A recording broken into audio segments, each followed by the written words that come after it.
Good morning. We're testing a new setup here. So in a moment, I will, it looks pretty clear. All right, let's go. I've got my emotion meter here today, and I picked out several colors that I think will be beautiful. And hopefully my microphone sounds good. Let me know. Okay, so I've been working on my emotional intelligence. And you know, there's a lot of things you can do. You think, oh, I am the way I am and everybody has to deal with it. Well, is that the best way to approach life? I don't think so. So what I did was I used ChatGPT to teach me to communicate like Jefferson Fisher, which it can totally do. I think that's really cool. I guess I'm the only one here, so I can turn on my sound and test my sound myself by seeing if I can find myself online. How about that? Your videos. Let's see. Use my own phone to see if I can look at my video. Look, it says I'm live. That's so weird. I wonder if I'm public. Okay, well, let's try it this way. We'll go to YouTube videos and say live. It's not a draft. Live streams. Okay. And we'll just check here. It's not showing me live. This is so weird.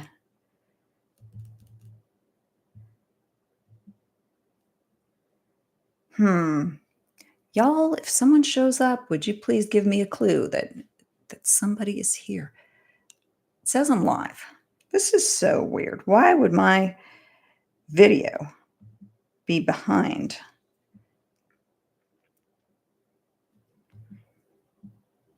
You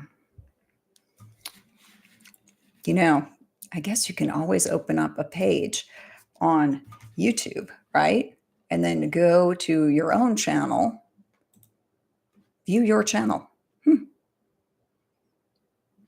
There we are. There we are. Here we go. It says I'm live. So I'm live. Let's click on this and see.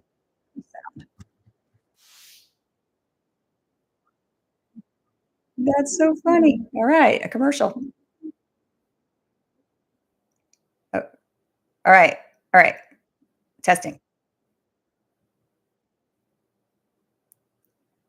That's good. That's good. All right. Okay, I'm turning off my sound over there. And I can turn off this. Yeah, we're good. We're good. Let's go. Okay, I made this thing. Let's let the camera focus on it for a second. A little brighter. Okay. So this is the printout machine. See how that works?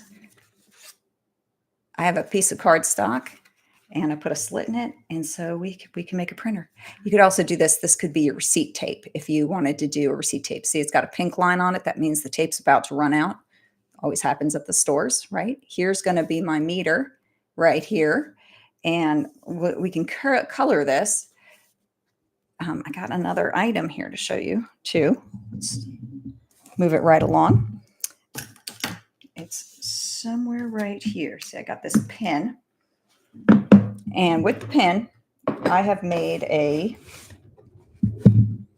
item, which apparently has gone missing just immediately the minute I need it. So we're going to make a fake one with this blade. This is going to be genius. Genius. Okay, just a second here. All right, this tab is using your camera. Okay, fine. We know. It's first thing in the morning. There's a storm here. So if you hear a storm. So this, I had a little black thing I made, but this thing would just be your meter. It's like a piece of paper, and I would put a pin in it, and you can just move that up and down to be the different emotions. All right. But yeah, you can develop your emotional intelligence, and how I was working on that this week, which I think is really interesting. Maybe you do, maybe you don't. Jefferson Fisher. I don't know if you've seen him. He is a lawyer and he is on all the social medias. I follow him on Instagram and YouTube, and I really don't look at much other. I don't really look at Instagram that much either. I know that makes me kind of strange, but I don't really like Instagram so much. It's just not my speed. It's just maybe I need to work on my feed settings or something. Yeah, but anyway, Jefferson Fisher talks about how to respond to people, such as like if someone is rude to you, right? And like how do you respond to that so that you don't escalate the situation? Okay. So the first thing that I think I do with ChatGPT is I say, look, I want to work on my communication style and make it a lot more like Jefferson Fisher's communication style. And so it looks up online and it sees the kind of responses that Jefferson Fisher might give. And then I made a key here too. Everything's weird today. Okay. Yeah. So then I'll say, okay, the kinds of things that trigger me, we have triggers over here. The kind of things that trigger me are going to be something like when someone insults my intelligence. This is a terrible orange. I made a chart with the colors on it. I have a whole chart right here and did not look. Yeah, somebody insults me and I immediately want to fight back or defend myself. I get put on the defensive foot, and that's not the best way to communicate. Or I get angry or I cry. Okay, like those are the cry is the scared little bunny effect. That's what our German exchange student taught me. She's not here anymore, but she told me the scared little bunny. And so that's not really helpful. So I say something like, okay, so if I say, insult me, ChatGPT, which seems like really awful. It seems like one of those people who likes pain for fun or pain for something to do. But I say, insult me, and then, God, what? Stuff's popping up. Okay. So then I'll learn how to respond better. So the first thing I'll say when somebody insults me, it's like, wow, would you say that again? That would be a Jefferson Fisher. Gives you an extra minute to, could you repeat that? And gives the person an extra minute to decide whether or not that's what they really meant to say in the first place. Yeah. So, here are the colors I plan to use on this episode. I am not loving the lighting in here. See if I can help that at all. It is cloudy and gray outside, and so trying to get as much light in here as possible for your video watching pleasure. I'm going to turn on a couple extra lights in the room, see if that helps. Yeah. All right. That looks better. That looks a lot better. All right. Yeah. So then the next thing you can say after the person says, oh, here's what I said. I said, you're too emotional. Okay. What do you say to that? That's like too emotional. First of all, they're making a value judgment on you, right? And you're like, well, what is too emotional? Maybe some people need emotions, right? But how much emotion do you need? And you say, well, I hear that you think that I'm too emotional.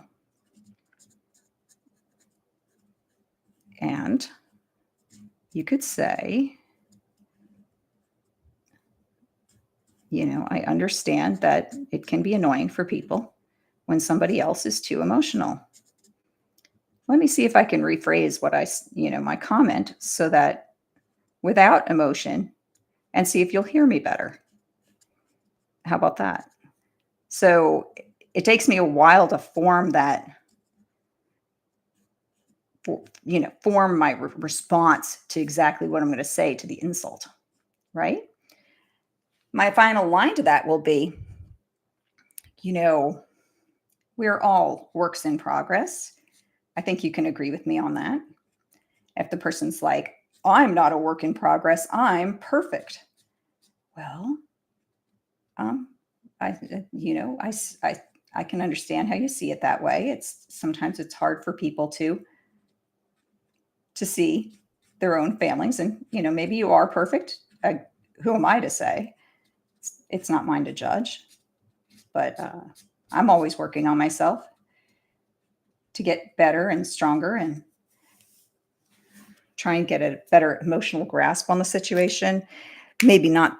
Maybe I'm trying not to take everything as an insult anymore. I mean, I don't know if you meant what you said as a dig, but if you did, well, I mean, really, that's on you. It's not my job to teach you how to communicate politely, or maybe that is the right reaction for this situation. What do I know? See, it's sort of a little bit humbling, but also like you're putting somebody in their place. You say you can, if that's how you want to behave, if you want to insult me, that's up to you. Um, you can stand up for yourself too. You can say, well, there's lots of people who like me.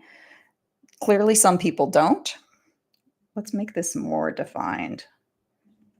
Let's get that more definition on there. I love this new pen. Yeah. So Jefferson Fisher with the ChatGPT, actually any of them.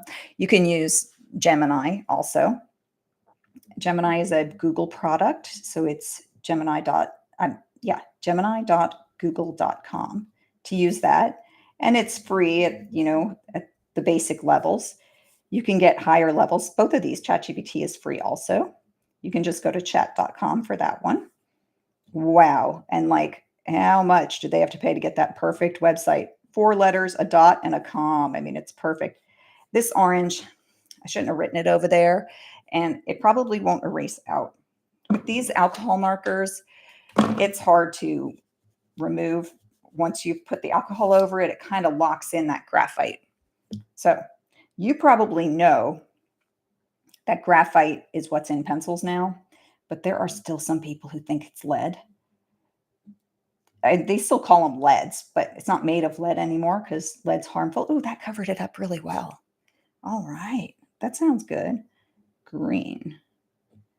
Okay, I chose these colors for the emotion meter because red's kind of hot anger. We always associate anger with red, I think.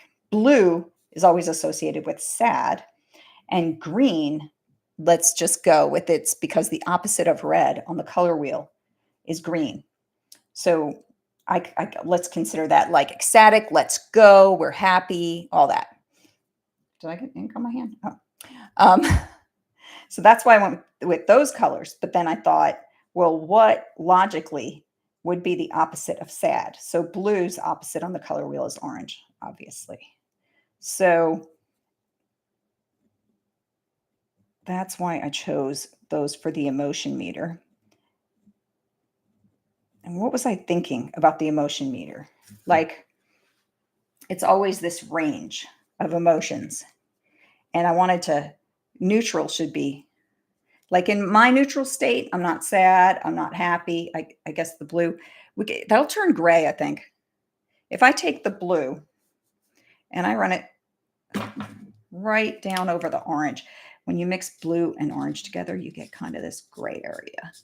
So yeah, gray area, that's perfect for in there, right?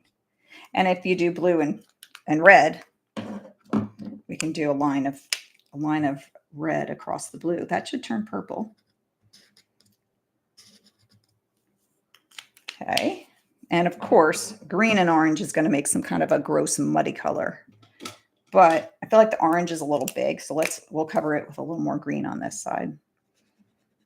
It's going to go grayish again.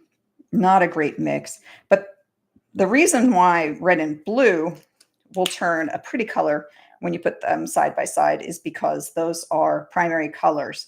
But when you start mixing tertiary colors, or secondary colors, actually, I would say that orange is a secondary color and so is green. So when you start mixing those colors, you're more likely to get a gray. So blue, yellow, and red primaries mixed independently will always make a pretty secondary color. But yeah, tertiary is the third one. Don't know why tertiary is a word, but it just happens to be. Okay, in here we have some buttons. Now people are always trying to press your buttons. They can push your buttons in positive ways, maybe by giving you a compliment, or they can push your buttons in negative ways and insult you, talk down to you, trivialize what you're feeling, or, in positive ways, really, really attempt to hear what you're saying and how you're feeling and validate you. So on this side would be validation. And what's the opposite of validation? I don't know what the word is. Hey Siri, what's the opposite of validation? The opposite of validation is invalidation. Invalidation. The answer is from kindness, compassion, and coaching. That's right. Okay. Duh. Invalidation. And validation. And here's another thing that I learned this week, which is really interesting to me. If you're interested too, is over here, this button. This is the button that triggers you. And this guy said, I poked that person right in the axiom. Okay. Now your axiom is your fundamental principles by which you believe that the world runs, or the fundamental principles that you think are true. So when you poke someone in the axiom, the basic ideas that they think are true, maybe about human rights or what qualities we're born with. Excuse me. Those things are our axioms. And when people state something opposite to what we've known or believed since we were there, ink, nice. Since we were children, then we start to get upset. We start to feel triggered. And yeah, I don't like this lighting in the back here. Let me get rid of that one, because that might make you annoyed. All right, let's try that. Is that better? Here I go having a shadow again. Okay, I'll try and keep it to the side. So that's what makes people get upset. I love to draw. I love to draw my little doodles. Okay. So recently I've considered not sharing my doodles on Facebook because the people that I know are on Facebook. Actually, I stopped sharing the fact that I was making YouTube content on Facebook because I heard it was hurting the algorithm, which is another item of interest for me, because I love getting more views. More views are great for me because can make a couple extra bucks, which is always good. Security is really good. We should do a whole one on security. That would be so great. Oh, I changed the direction of that button. I don't like it like that. So buttons are kind of funny. I was working on some buttons here. I'll tell you how you draw them while we're talking about this. But here, you're pushing my buttons. If you want to make a button, the first thing you have to do, it's so easy. It's just like we used to practice in our notebooks, right? When we were kids, we drew cubes. Okay, so I'm not worried too much about perspective on here. Actually, I play with perspective and the silliness of it. So this whole part back here isn't going to show, but we need to know where it is. Okay, so I erased most of it out. You want to draw up. We're going to say it's just that tall. Each line comes up just about that tall, and we're going to draw another box up here. See, now we have the face of the button, the side facing you that's on the button, and this is the side that faces closer, to the ceiling side. And then, but we only want it to be as tall as the other buttons, so let's make it be that tall. There we go. So now it looks like It actually has a little better perspective than this other one that I drew. We can tidy that up a teeny bit. You can go crazy tidying things up, but you can also just move on. Yeah. So, yeah, we're going to have to work on the lighting in here. Now, see, to move these papers out, that's a little difficult. Sometimes it helps to just have a pin handy. Let me grab my pin. We can.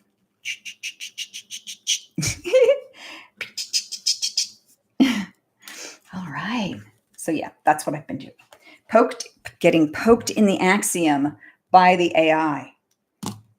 So just keep over and over again telling it, insult me, insult me. And I'm telling it, here's like, I guess a lot of people probably don't trust the AI. They're worried about it knowing, it knows too much about me. It knows what hurts my feelings. They'll use that against me at some point. I'm like, who cares? Who cares? I just can't live in a state of always being concerned about technology is scary. Like, I don't want to live in that world. I want to live in technology is exciting kind of world. And so I just use it. I just use it. So over and over again, insult me. And then I'll do my best comeback. But the nice thing about it is it somehow knows that people can get very offended. And so it warns you, each time. Oh, okay, I'm about to insult you now, but I don't mean this. This is just something we're just testing to learn how to deal with people that insult you, kind of like that. Like, it kind of gives you a little bit of warning, which is great, which is exactly how we should approach it if we were working on it with someone else, with like flashcards or something to learn math. I guess, like, why did I capitalize this one, that one? Okay, so we're going to capitalize this one just to make them oddly capitalized. Yeah, but if I do a doodle and it's about something that I'm going through, ecstatic. I am not your world's best speller, so I have to concentrate sometimes. Yeah. So I don't want my closest friends sometimes to see what I'm going through. Maybe I don't want to talk about it with them. Maybe it is them. Maybe it's not. But you're going through something. There's certain people you want to discuss that with and certain people you don't want to discuss it with at that particular time. And there's people who overshare for sure. And I've been accused of oversharing before. And I think it's funny because they're like, I've also seen people criticized for not sharing. Like, there's this one person who is a photographer. Pretty sure she won't ever watch this, so I don't really care. And even if she did, she knows she knows what she does, and she does it on purpose. She doesn't want people all up in her business. So she does not overshare, but she needs to share her photos to get more business. So really, she's using Facebook as a tool, as a marketing tool, and she doesn't want everybody up in her life, to make it, making judgments about her and that sort of thing. And so she doesn't share. She doesn't share anything. And so honestly, partially, I think it keeps that button is hilarious. Oh my gosh, it's so off, but we're just going to leave it. We inked it just like that because it started at the one side.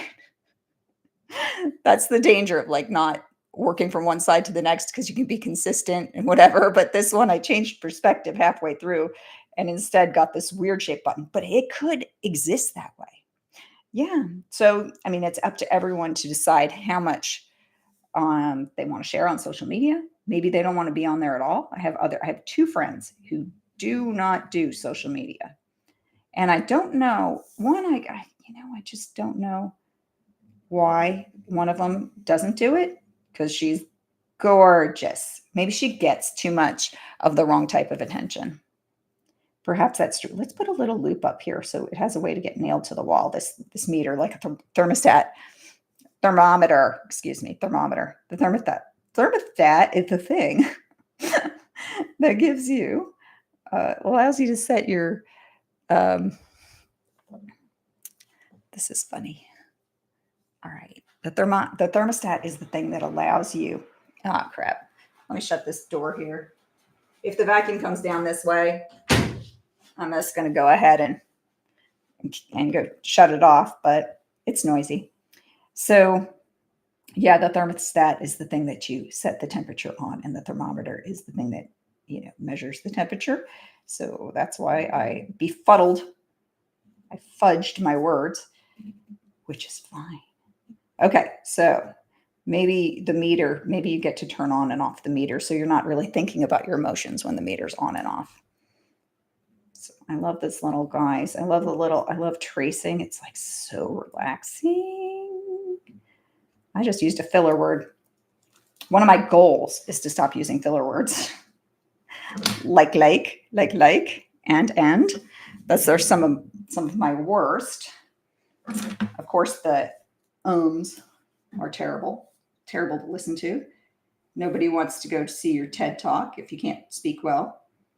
So here we're going to go from bored to excited. Now, if you can trick yourself when you're anxious to believe that you are merely excited, you can really, I spelled excited wrong, exited. So now I'm exited. How do you get a C in there? Okay, we're going to turn this I, X, E, X, C, I, T, E, D. That's the problem with lettering. You can draw all day long while talking. That's okay. Don't mind my screams. Nobody's watching.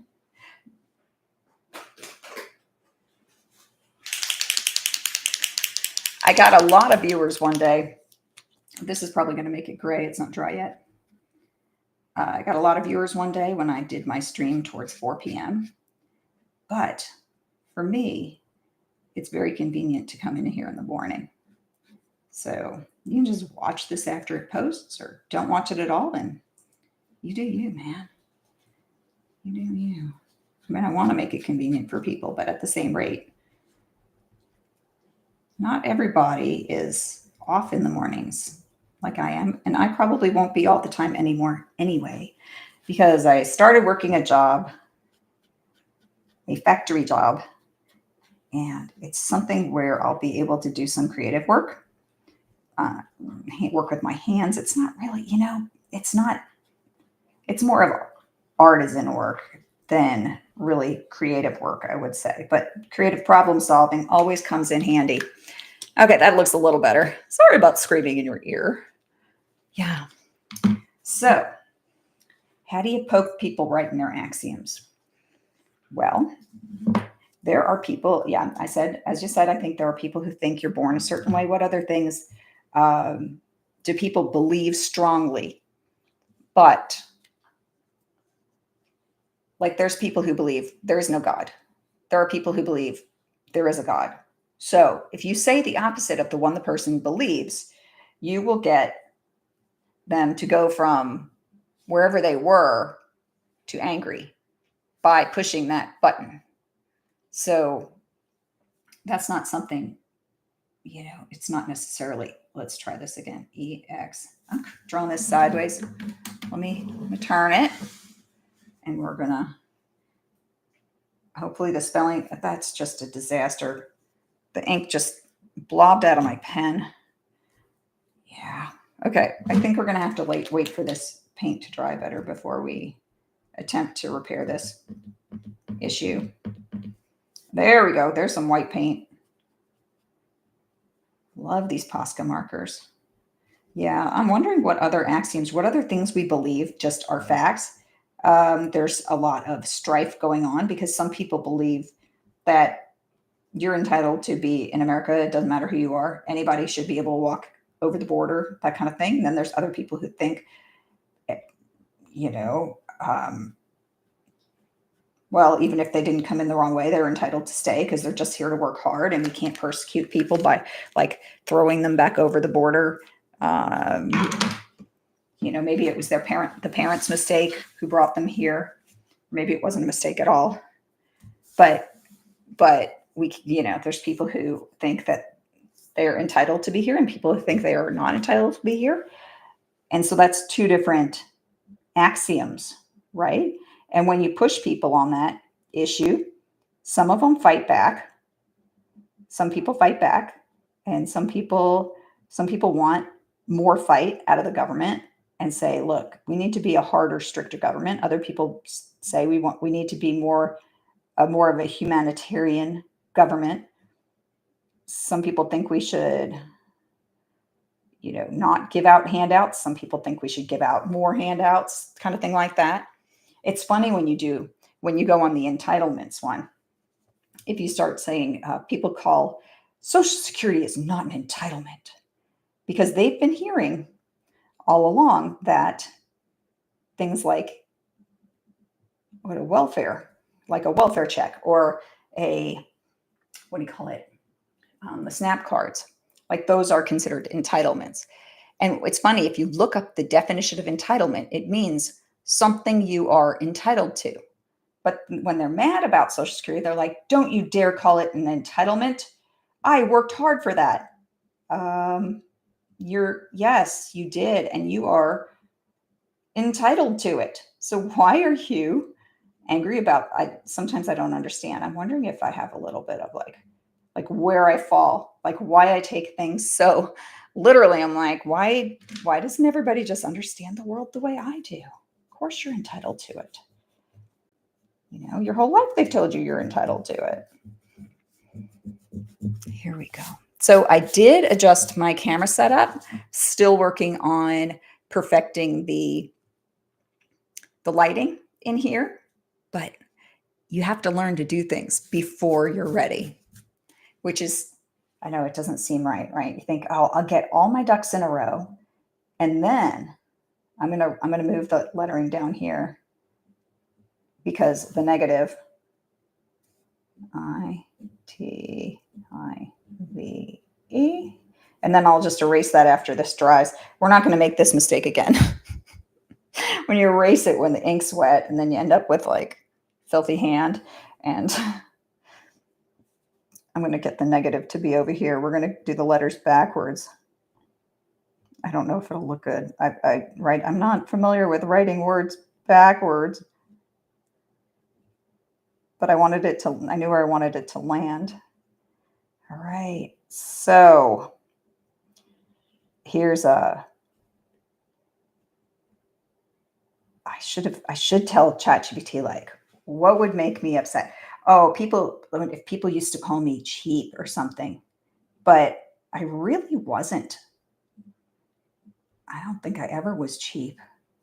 I think I didn't have any money at that time. So I don't think people could call me cheap anymore now, or they can call me whatever they want to. So I think I wanted to call this the switch, but I don't know why, because is that obviously a switch? I think it's obviously a switch. So we're going to leave out the words that are obvious. But so, yeah. There was this time I didn't want to spend like $100, maybe each, on a dinner. And my family all did. They all wanted to go do this thing. I ended up doing it anyway. But it was like nobody could understand it. Well, I didn't have a high paying job. To me, that percentage of my income was unreasonable for a meal. That was so many years ago, too. We're talking more than 25 years ago. I know because I brought a date with me. This dude who would have been attractive, but he had this. Yeah, there was something gross about him. Like, I don't want to insult anyone with that. I don't want to trigger you if I insult something that you happen to have on your face. But this guy had this on his face. And if he just got that dang thing removed, I would have found him more attractive. Right. So that's like you say, maybe your thoughts on it are, how dare you suggest that someone should change themselves just because you don't think the thing's attractive? Well, that didn't break us up anyway. Tell you what broke us up. So we had arranged to get together, and everybody was having a few drinks. Everything was great, and we said we'd be right back. Me and the other girl who was dating the other guy. We said we'd be right back, and when we left, we walked over to my apartment from the apartment that we were all hanging out in. We came back 10 minutes later, and the men had abandoned us. They had left to, I don't know, get more beer or something like that. And I felt angry. He was just like doing his own thing, not worried about where we were, but we were supposed to be hanging out together. And those guys didn't come back for a very long time. And there were no apologies. There was nothing. They just, just bailed on us and went and did their own thing. And so I thought that was a date, and I felt like I'd been stood up. So I just broke up with him just like that. I had a low tolerance I was not very invested in the relationship because to me, people were kind of a dime a dozen men, because there was always the next one who would just march up and treat me with respect. So I didn't worry about like, oh, I'm not going to be able to replace this one. There's another one every 5 minutes coming by and, wants to hang out and whatever. And there were my share of people who were like, there were definitely men asking to date me that I was rejecting regularly, and for often very, very stupid reasons. Let me be real here. I was not like the greatest catch in the world, but I definitely had a lot of prospects. Let's see this color. I'm going to draw a shadow around this edge and just see what this color looks like. It's a shadow around the edge really lifts it up. It may never look good over here in this section. I can always bring this into my what do you call it? Procreate on my iPad. I can always bring it in there and just touch it up if I'm going to use this for anything else. Maybe one day we write a book. I have a new topic though. We're not so happy about talking about emotional intelligence, and that we all have room for growth here. And maybe we have expectations of people to be different than they are. Oh, that looks so nice when you take out the pencil. So nice. Okay. Poked in the axiom, I just think that's still cracking me up. I'm going to draw a little line around this bad boy right here. Yeah. So I said poked in the axiom makes you triggered. And then, so this could be the axiom button. You just press that button and you've set somebody off, right? You make them crazy.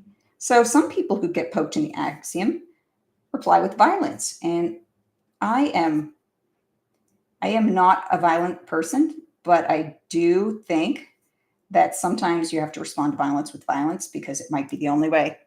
Because like your survival is number one in any situation. That's where you've got to, that's where you draw the line.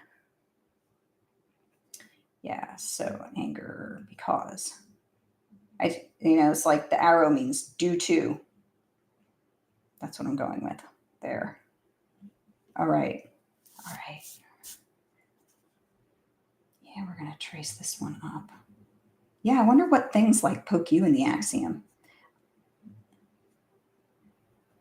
I got in an argument. Well, not even an argument so much as like I got yelled at. I poked somebody in her axiom. We're sitting out in public and she was feeling upset. And I wasn't doing the Jefferson Fisher thing. I wasn't like, wow. So tell me more about what upsets you.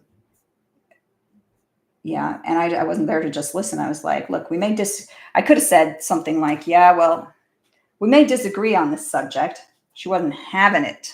I was trying to do middle ground and go, look, there's people who think this and there's people who think that. And it was about tough subject, unaliving little ones, let's say, very little ones. That's the topic. Some words you can't say on YouTube or you'll get in trouble. So I'm not going to say those words. But I'm going to say that we had a difference of opinion on that. Whereas I have a more, conservative approach where I think it's not always the answer. And some people think, well, if you don't agree with me, I can yell at you in public instead of having a rational, calm conversation. Well, it's because she was very upset. I would say I was less upset until I left the situation and realized, wow, like I just got yelled at in public. How embarrassing. And so I will say we're not friends anymore, not because we disagree on the issue, because we actually partially do agree on the issue in some ways. There's certainly things we agree on. Okay, here's my theory on this one. I'm going to make this a little lighter, and then I'm going to ink it. And that way, I won't be rushing to take out my line. Yeah. But I would say that there are boundaries, and one of my boundaries is you're not going to yell at me in public. Okay? If we disagree, let's just have an adult conversation. Now, I'm sure there are hot topics, there are hot issues, and people think everyone goes to Hitler. You're Hitler. No, you're Hitler. Right? And I'm not there. I'm like, no, let's, tell me your side, and I'll listen, and I'll tell you my side. Well, she didn't like that I gave a graphic description of something after she gave graphic descriptions of something. But my graphic description apparently was worse than her graphic description. And so I was not, I was person non grata. But the getting red in the face and yelling in public, goodness gracious, have some self-control. That's me, because I think we should be more like civilized adults and less like orangutan. But that's me, I'm not a yeller. See my judgment there, my judgment about people who get angry a lot. I made a value judgment, and then I dehumanized by calling the person an animal. So if that made you upset, you say, no, you can't dehumanize people by referring them to behaving like animals, even when they do.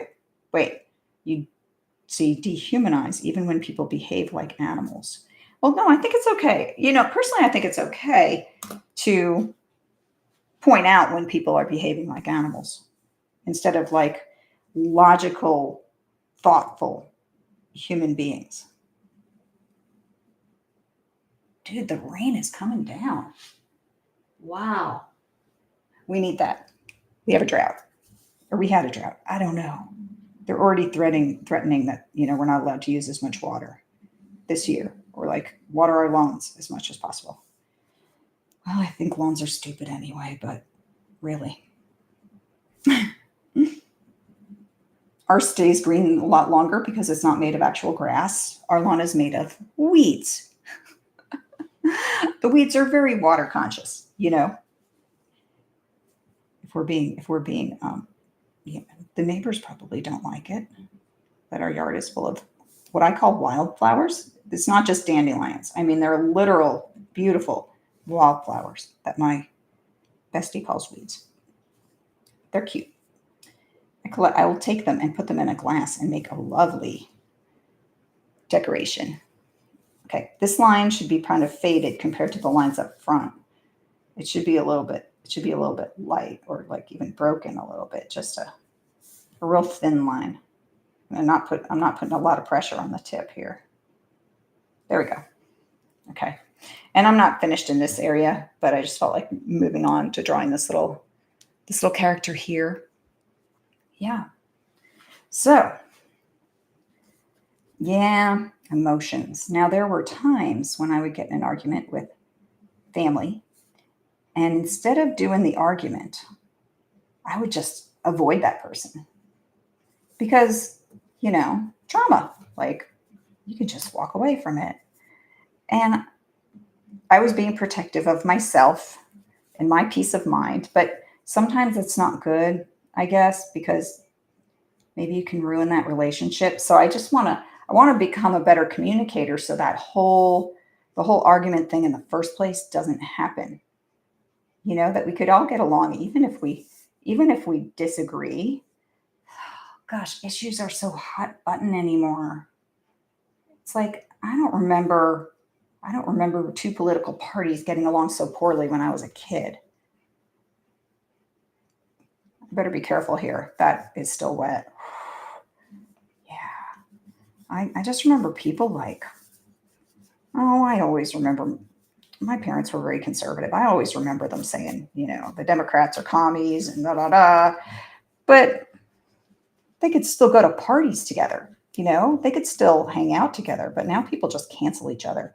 There's another 10 people who will agree with you and parrot back your beliefs to you in your own group. So why do you need to find common ground? But at night, we all watched the same news. I think that's part of the problem. We all would tune in to like 60 minutes and they would be balanced and not really have too much of an agenda. There was some, there was definitely some, but I don't remember it being like this. Everyone's so hostile. They're believe so strongly in whatever they believe, and it sure makes it hard to get along. Instead of being one of these people who are just like, I could be wrong. Here's how I feel about it right now. That, I mean, is that fair? That's another thing, Jefferson Fisher. He'll make his point and he'll say, is that fair? And the person will have to think about it and say, yeah, that's fair. Can we come back to this when we're feeling you know, um, when we're feeling less emotional about this topic? Yeah, I think that's always a good idea. So this is the print button. You press this print button. I guess it would all be in caps, but I'm not sure I have room. We're going to squinch it in here. N T. There's the print button. Yeah, if I thought about that more carefully.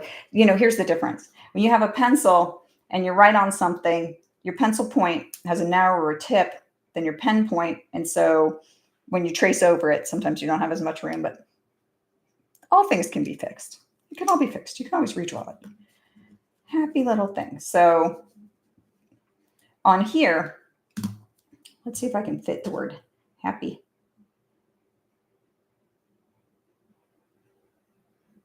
You can get it doesn't really fit.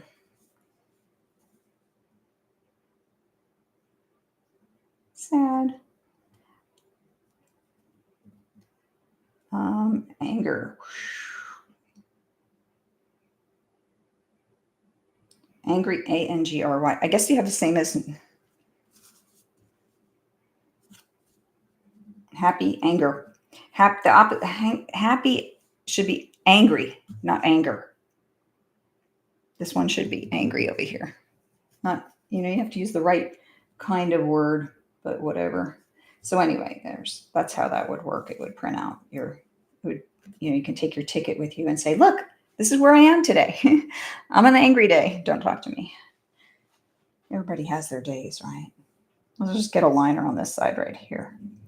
Okay, so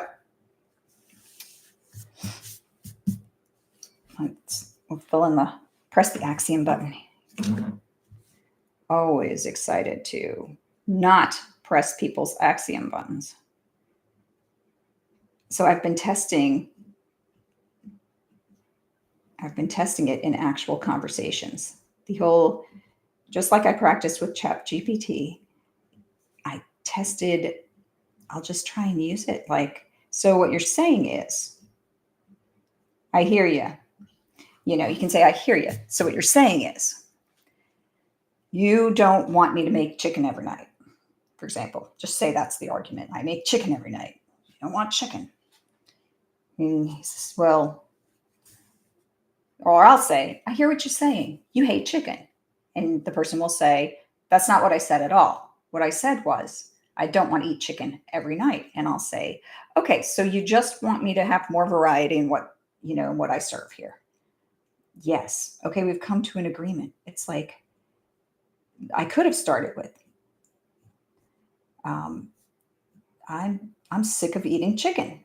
And I say, you hate my cooking. It's just what some people are hearing when you're telling them something, they're hearing something entirely different. If I say, when you talk to me, um, I don't want to use that example. I'm going through some examples. I'm like, no, if that person happens to hear that, they won't understand. They'll they'll hear me wrong again. They'll think I don't want to hear them talking when I like them talking. It's just, it's difficult to listen to them when they talk in that way. Like when you yell at me, I can't really hear you. Or that subject is not terribly interesting to me. So if you could take it down to 2 or 3 sentences instead of talking for half an hour on that subject, I'll be more likely to listen. So there's me and my honest meter. So anyway, I would do these with the colors, and let's set this aside because there's another interesting topic to talk about here. So I've been watching some videos, and I always think that there's a group of people who thinks they are entitled to everyone else's wealth, right? So let's do this one. Okay, so the wealthy own 31% of all total wealth. So I tried to make these pyramids to kind of show how much 31% is. Now, the poor, they own 5.6% of all the total wealth. And that's, I'm using these numbers from the United States. Okay. So 69% of people have 39%. Now these amounts should add up, right? This should add up to 100%. So 33%. So 69 plus 33, let's do the math here. We have to come to 100%. So 31 plus 60, that's 69% of people. Okay, we need 100% of the people. So we've got 1% of the people are wealthy. 69% of the people have 39% of the wealth. Okay, and that's this middle group here. Okay, and then there's everyone else. So what is 31 plus 39 is 10, 70. So we have 30% more people left over, right? 30. Right. Yes. Okay. I think. So that would mean 31 plus 39 plus 30. Does that make 100%? Yes. Okay. So the final amount of people is 30% of people. So they should own the rest of the wealth, right? I think my figures were off because I didn't get all the figures from the same places. Okay. So let's try this. 1% of this pyramid here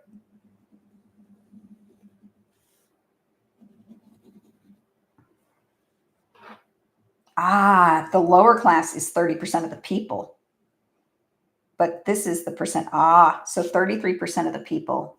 I got it. Let's just go with 30. We'll do this.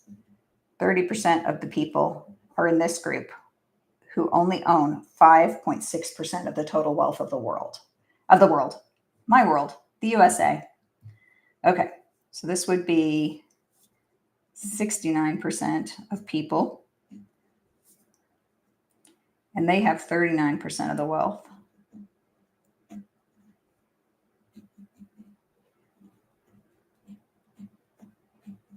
and the 1%,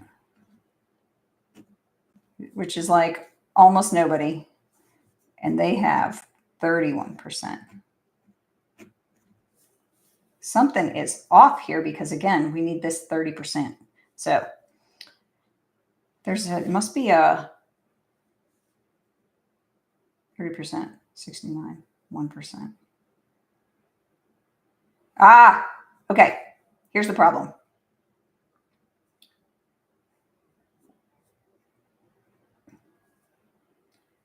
This is people, and this is wealth. Wealth should come to 100% somehow. But if you do 31 plus 39 plus 5.6, we're missing a percentage of people here. We're missing some sort of percentage. So it has to fall into one of these groups, but I don't know where it is. So that was something I will work out. But if I made a video on that topic, I would work that out first. But it's not really I am more about the doodling. So we can draw a peasant. Here's my peasant. He has little legs, can have some little arms. He's got to be carrying something because peasants always have to work. The peasants always have to work. So this whole thought process, I was thinking about, like, who are these digital peasants? What are we talking about, digital peasants? So I went down a rabbit hole that was really cool.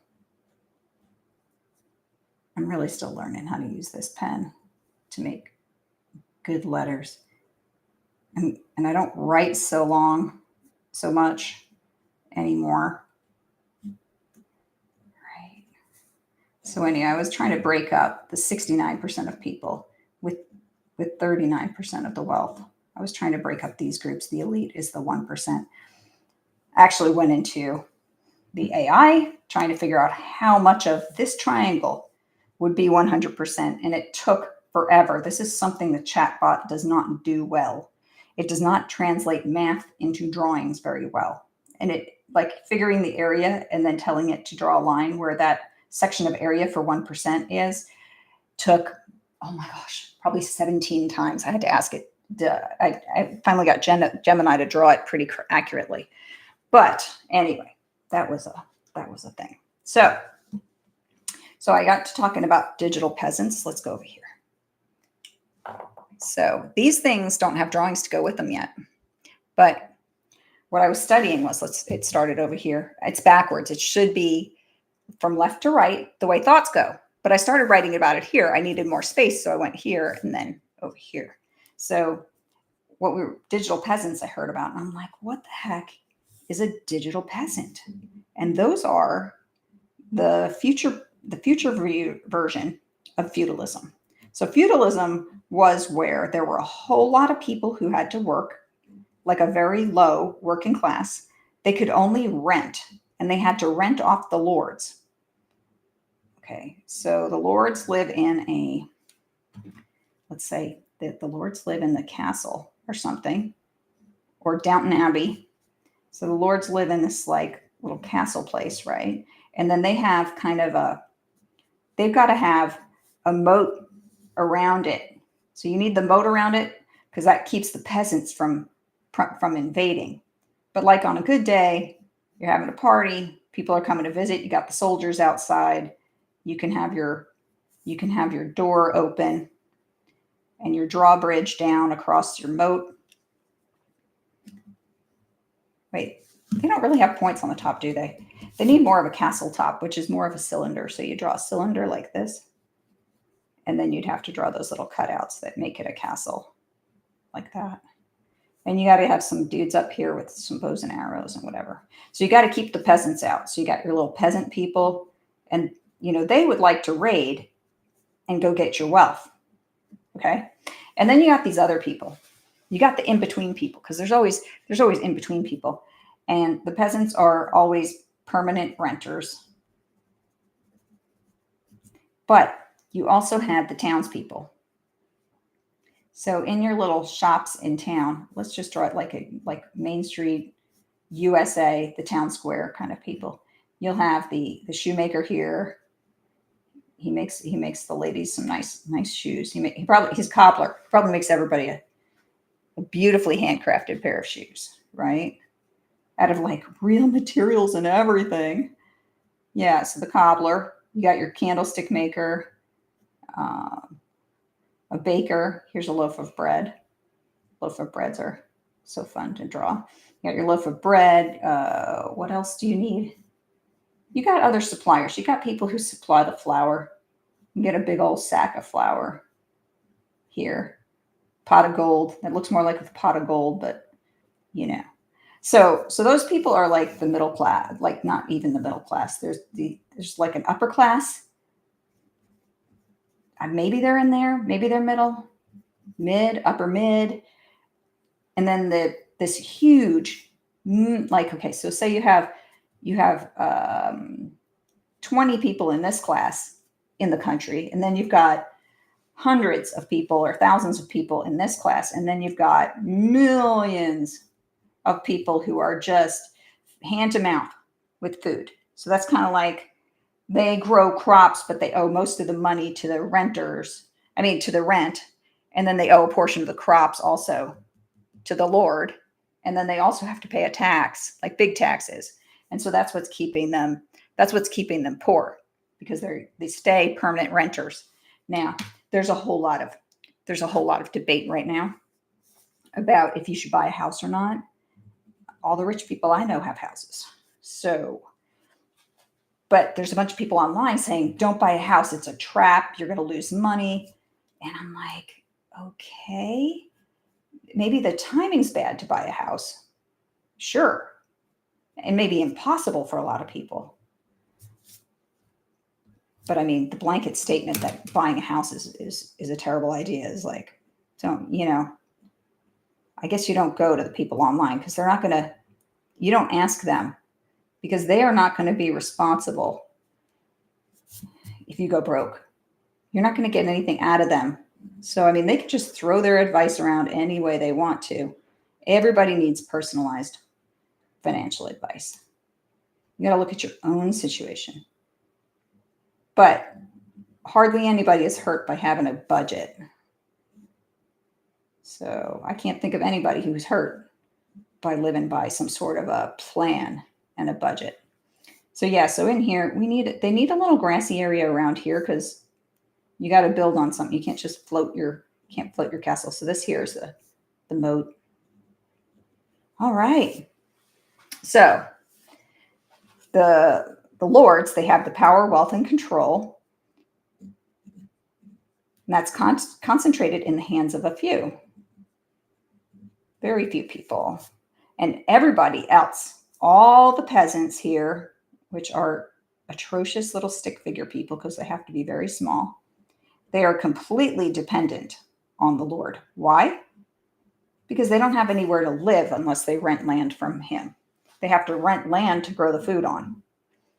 And sometimes he's going to give them free stuff to keep them from rioting, right? Because then they would all just get together, make themselves some bows and arrows, and they would invade and go after the rich, which is the total idea of universal basic income. We're going to keep people just to where they need us so we don't lose control. Okay?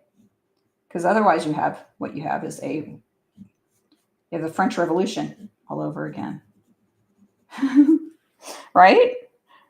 And they overthrow the feudalistic thing and we start over again until everyone builds up the wealth and power again. So, yes, real estate equals power. You own something.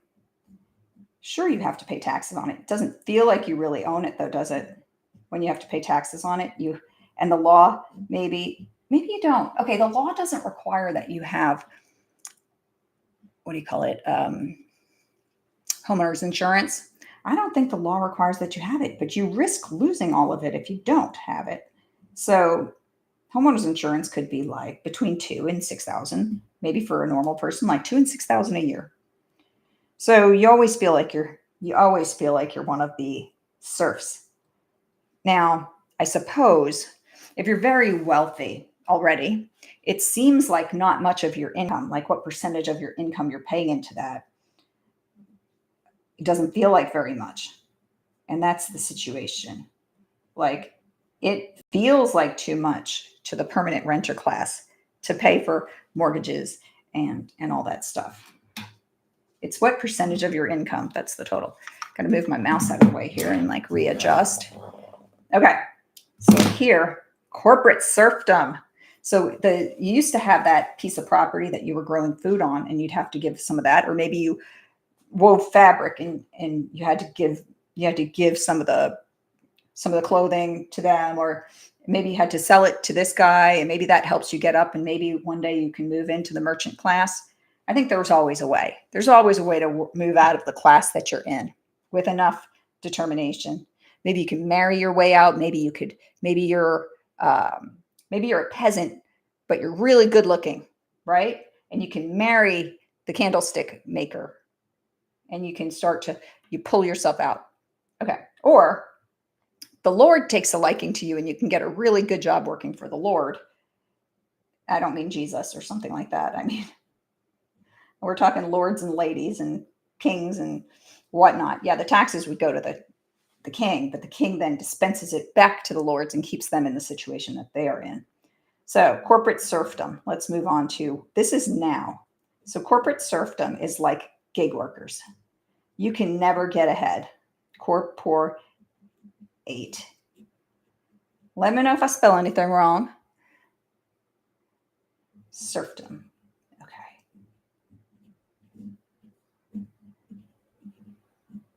Now the corporate serfs, you don't have any rights. You don't have health insurance. You don't have other benefits, and you have no stability. If you stop working, the money stops coming in. That's how you know you are a corporate serf. You have the gig workers, freelancers, and contractors.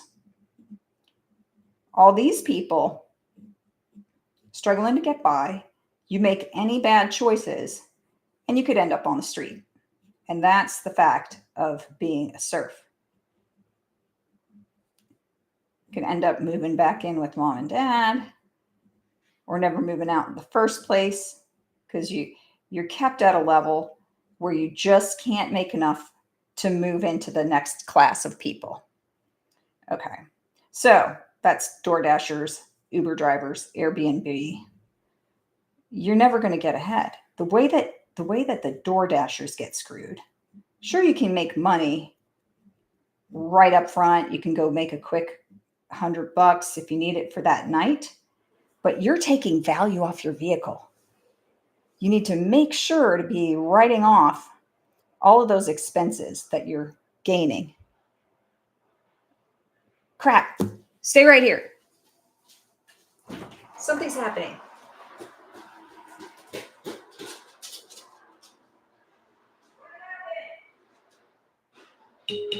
Robbie CrossFit.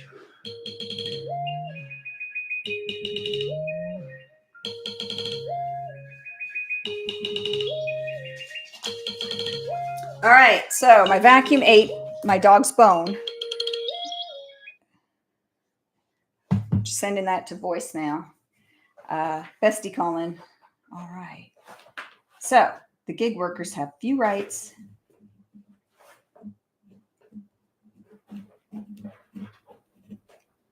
No stability. I didn't see if there's a way to like send you to commercial when I need to go run.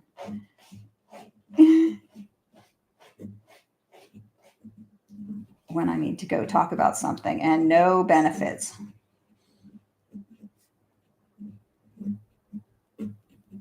Uber. Okay. Airbnb is a little different. Okay.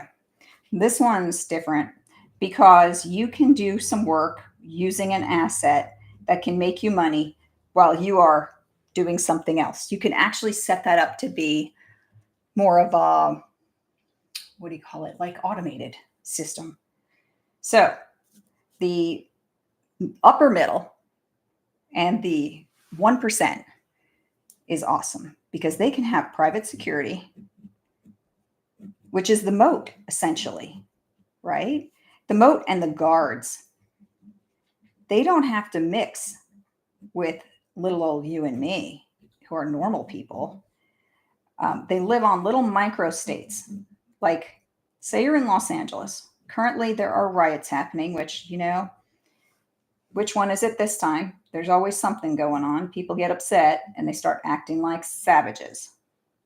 That's my opinion. Okay. You get upset, you act like savages, you don't try to vote for the thing you want, or, you just throw a fit like a child. You do you.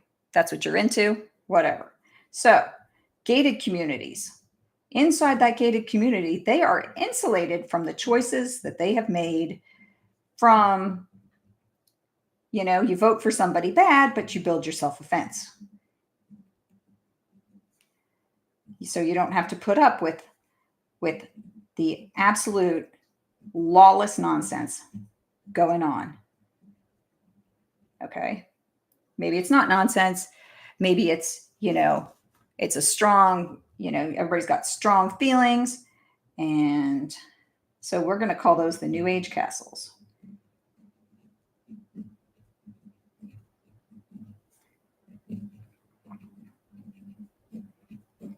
And I learned this watching a video, and I can't freaking figure out what video that I watched. Anyway, so those are in privatized zones.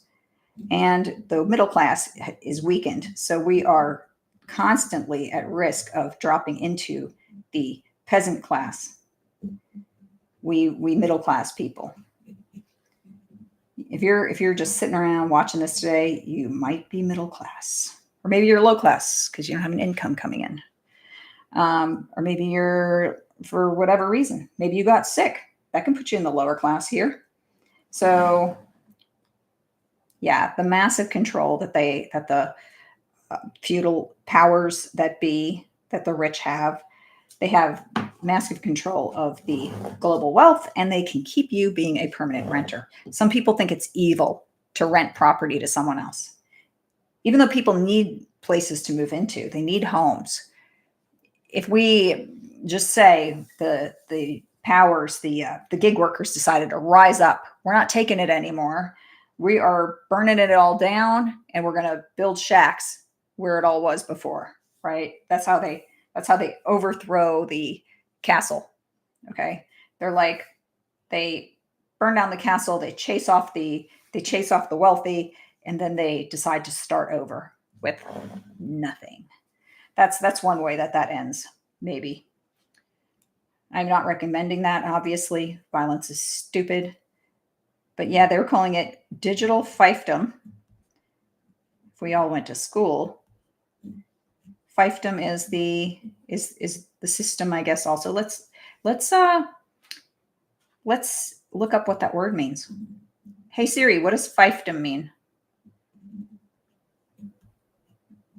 Feta means. No, not cheese. Cheese made from the milk of ewes or goats. Hey Siri, what does fiefdom mean? Not Fido. Fido is a generic name for a pet dog. Fiefdom. No, now it's giving me dog names. Hey Siri, what does the feudal system of fiefdom mean? The feudal system was a political, military, and economic system based on the holding. Stop it, Siri. It can be broadly defined as a system for structuring society around relationships derived from the holding of land, known as fiefdom. So the fiefdom is the holding of land. In exchange for service or labor. Now, we have an intermediary instead of the service or labor now. What we have is cash. So they just exported the having to take goods from the people to having cash. So I can't think of any way that we just straight up trade labor anymore for living. But when I had a landlord, my husband used to do work on the property, and they would take it off of our rent. So, but they would only take off they wouldn't take off a a payment amount for how much time it took him to work or for how much labor he put in or anything like that. They would just, my landlord would just pay for the supplies and we would make it the place nice for ourselves. Yeah. So I'm starting to see if we want the world to be better, perhaps, a law could be made in effect that housing was no longer tied to what is that people could not profit off you having a place to live. Would that make sense? Would it make sense to say 70% of housing must be owned by property owners and lived in? And so renting is no longer a thing, forcing down the price of houses and thereby making it so the renter no longer has an advantage in renting. They have to own, they have to take responsibility, at least more responsibility. Then the rich people won't be buying up all of the assets. I mean, that's one way of saying, look, the rich have had too much of a hold on everybody else, and we need to forcibly burn it down. Or maybe not forcibly, like the government. Okay, the government has the guns, so it's always forcible when the government takes money back from the people in order to redistribute it to another group of people. It's always forced because they have guns and they can jail you for not going along with whatever law gets passed. Now, there was a ruling that that every area, think it was under Obama, there was this interesting idea that every area should include low income housing, which I was not going to be a fan of because I live in a very safe place. So that put me in my castle. And in my castle, why is this not focused? Will we get closer? Will you focus?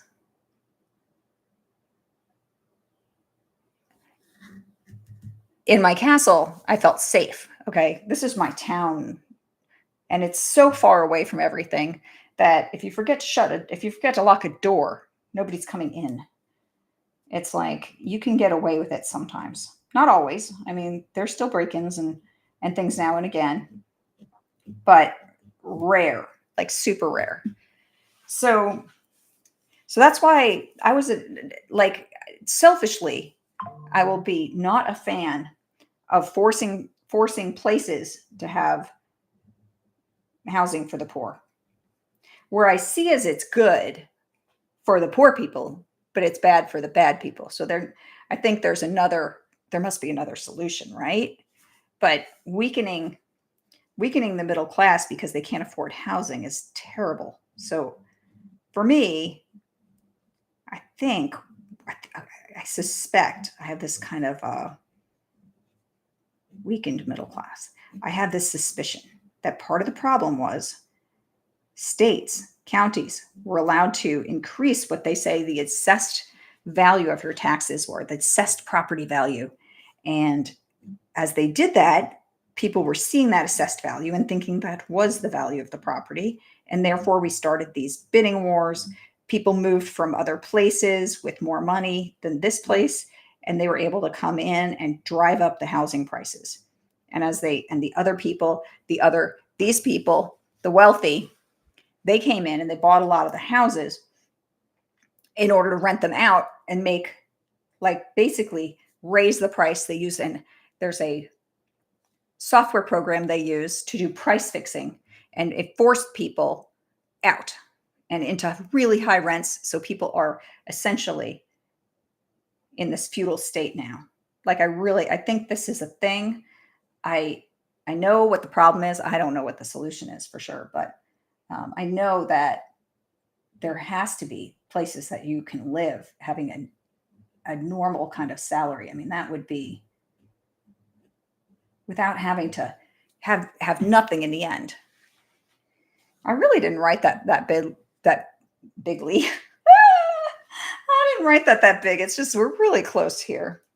So this is my handwriting, but yeah. the renters, the renters are really screwed right now, and I would like to see that. I would like to see that get better. I think everybody would like the housing market to be more amenable or people's incomes to go up.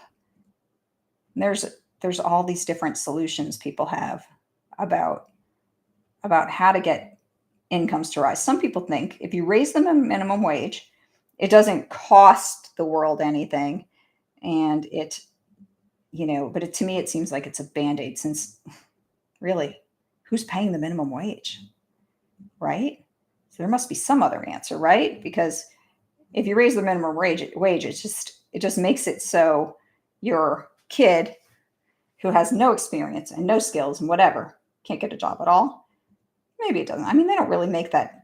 There's hardly anywhere that pays minimum wage. I think what I heard though was if you raise the minimum wage, all the other wages have to go up, and businesses might not be able to attract people. Maybe it's the answer, maybe it isn't. I don't know. So the digital lords now, here are these digital lords, the Google, the Meta, and the Apple. They are able to control our speech, our data. They actually hold our data and they rent it back to us. If you have too many pictures in your phone, then you have to rent more space to hold your pictures.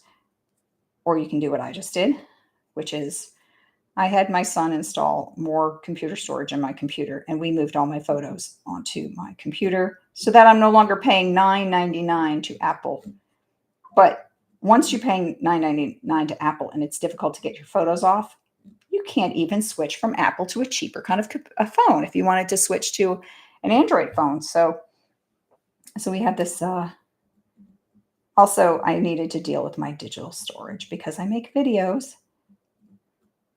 And when you make videos, you end up with massive amounts of digital storage. And when you have massive amounts of digital storage and you are not willing to go through it and do the hard work of getting rid of it, it's hoarding. It's hoarding, I admit it. But I have actually gotten rid of tons of old videos. I spent hours and days working on it. So if you've noticed that I haven't built any miniatures lately,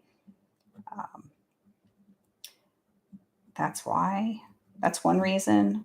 Also, I lose interest a lot in different things, so I will just move on to something new.